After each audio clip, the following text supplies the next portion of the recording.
పెహల్గాంలో ఉగ్రవాదుల దాడి తర్వాత భారతదేశం అనేక ఆంక్షలను విధించింది పాకిస్తాన్ మీద. ఈ క్రమంలోనే పాకిస్తాన్ నుంచి ఖచ్చితంగా పాకిస్తానీలందరూ కూడా భారత్ నుంచి వెళ్లిపోవాలి, within short time, within no time అంటూ కూడా ఆదేశాలు జారీ చేసింది. ఈ క్రమంలోనే కొన్ని ఒప్పందాలను కూడా రద్దు చేసింది.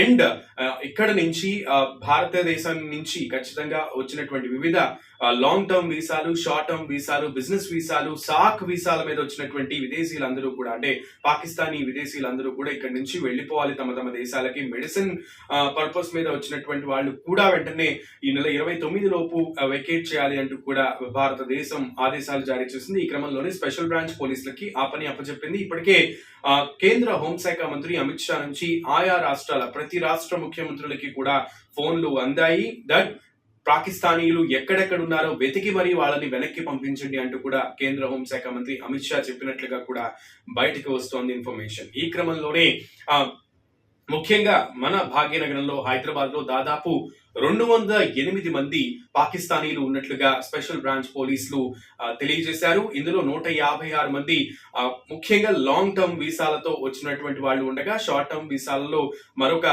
13 మంది ఉన్నట్లుగా కూడా పోలీసులు తేల్చారు. ఇంకా మిగతా 39 మంది దాదాపు సాక్ వీసా అలాగే బిజినెస్ వీసాల మీద ఇక్కడ ఉన్నట్లుగా కూడా తేల్చారు. ఈ 208 మందిని ఇక్కడి నుంచి ముందే వెకేట్ చేయించే పనిలో స్పెషల్ బ్రాంచ్ పోలీసులు నిమగ్నమయ్యారనే చెప్పాలి. ఇప్పటికే దేశమంతా కూడా పాకిస్తానీయుల కోసం జల్లెడ పడుతున్నారు. అటు అటార్నీ బోర్డర్ దగ్గర అయితే క్యూ కడుతున్నారు పాకిస్తానీయులు. అక్కడి నుంచి అటార్నీ బోర్డర్, పంజాబ్ లో ఉంటుంది ఈ బోర్డర్, అటు నుంచి క్లోజ్. ఇప్పటికే అటార్నీ బార్డర్ ని క్లోజ్ చేసిన క్రమంలో ఇటు నుంచి వెళ్లేటువంటి పాకిస్తానీలను అయితే అక్కడికి అటువైపు తరలిస్తున్నటువంటి పరిస్థితి కూడా ఉంది. ఈ క్రమంలో ఏ క్షణాన ఏం జరుగుతుందో ప్రక్కన ఎల్ఓసి దగ్గర కూడా పరిస్థితులు ఎప్పటికప్పుడు చేజారుతున్నాయి. సో ఇక్కడి నుంచి ఎంత వేగంగా వీలైతే అంత వేగంగా పాకిస్తానీయుల్ని వారి దేశానికి, వాళ్ళ స్థలానికి పంపించేటువంటి పనిలో భారత్ నిమగ్నమైంది.